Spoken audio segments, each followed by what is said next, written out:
Good morning, Emmanuel families. As you know, there have been many changes in our schools across the nation since we last sent our students home on March 13th to begin spring break. These changes, as I've shared with you in an earlier letter, included the decision to have the students not return to the school building until April 6th at this point. Earlier this week, our teachers met together, some in person and some digitally, to begin planning out what the next few weeks will look like for our students. And since then, they have been busily working to plan, prepare, and even practice what we are going to be calling distance learning for our students.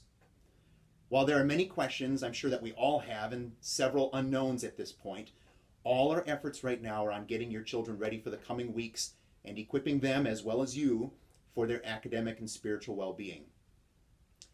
In order to honor our previously scheduled spring break days for our families and our teachers, and in order to allow our staff time to further prepare for this new teaching change, we'll be extending our spring break by 2 days.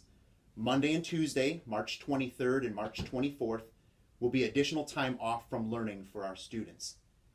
However, on March 25th, this will be our first day for our students and our parents to begin distance learning instruction. And let me give you an overview of what this will entail. First, it is to be expected that all students participate fully in this method of learning. We know that it will be different, but it will be effective. It will be different at times, but we'll get through it. It is very important that you share with your children that this will not be a break from learning, nor will it be an extension of spring break for a couple of weeks. It is equally important for you to keep a positive outlook on this change. If you are willing to make the most of this change, they are likely to follow. Secondly, understand that this is something that is new for all of us, teachers, students, and parents alike.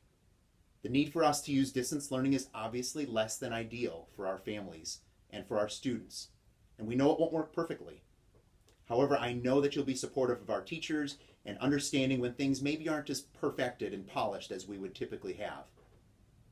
The teachers and I decided that the lessons and content will be at a slower pace than usual so as not to overwhelm the students or to overwhelm you. Parents are also asked to help keep pace for their children on their work. It truly won't be advantageous to children that they finish all a week's work in the first day or two. Slow and steady, bit by bit, will help keep students in the learning mode. Third, other students and schools have opted to focus only on review of material that has already been presented and taught in the classroom. We have made the decision to move on with little review and dive into new material with our students. We have full faith that our students will be able to handle this. Not only are they already used to bringing work home to complete, but they have also been taught good study habits and work habits over the years. Both of these are advantages that our students already have in making this shift. In addition, even though the process of completing book studies, math lessons, and spelling packets may be unfamiliar to some of our parents, we are confident that our students will be able to recall the process that has been taught to them and modeled to them by the teachers throughout the previous 7 months of the school year. Fourth, the teachers will be creating assignments and lessons which use a combination of content from the student textbooks as well as using online and digital resources to teach our students. So in order to get the textbooks into the hands of the students, our teachers have gathered each child's textbooks as well as any other items that they feel will be needed for the coming weeks as they work from home. A parent is needed to stop by the school on Tuesday, March 24th, anytime between 12 noon and 8 p.m. to pick up their children's belongings. Simply form a line of cars similar to the pickup line at 3 o'clock dismissal or 11 o'clock dismissal, and a teacher or staff member will be able to walk these items out to your car. Consider it a curbside service, if you will. Fifth, each homeroom teacher will be reaching out to the parents in their class either on Sunday or on Monday.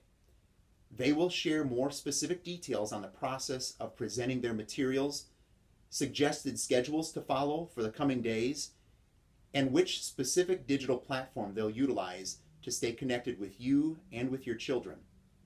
Their communication will also include a reminder to parents as to the best way to connect with the teacher should you have any questions during the next couple of weeks. It is our intentional focus during this time away from our school building that we stay connected with one another more than ever during this time of social distancing.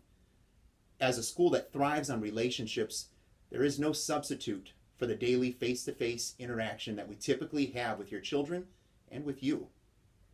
While we won't be able to replace it, we've got some fun ways that we'll share later on how we can draw one another closer together as an Emmanuel family. These activities will help remind us that we're all in this together, will help us work to motivate our children while away from their classrooms, and encourage one another as we await the day when we can actually be gathered together in person as a school family once again. While your children are away from us, we are asking you to help us fill a hole left from our inability to provide daily spiritual instruction through prayer, through devotions, and through the reading of God's Word. We'll be sharing numerous resources during the coming days and weeks from Pastor Bangert, through our church, and other resources from our Lutheran church body. We ask and pray that you utilize them as often as you can during this additional time you may have with your children. And finally, remember to continue to lift your own prayers during these difficult days. Pray for quick recovery and for those directly dealing with this virus.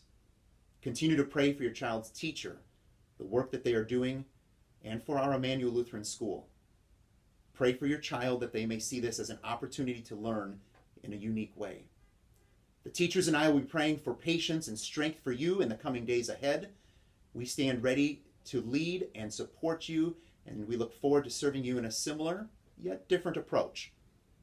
During these days, may we always be reminded that Emmanuel, our namesake, is God is with us. On the printed letter, I've included my contact information as well as Alan Wunderlich, our assistant principal's contact information. At any time, please reach out to us with questions or concerns that you may have. Thank you, and God bless you during these coming weeks ahead.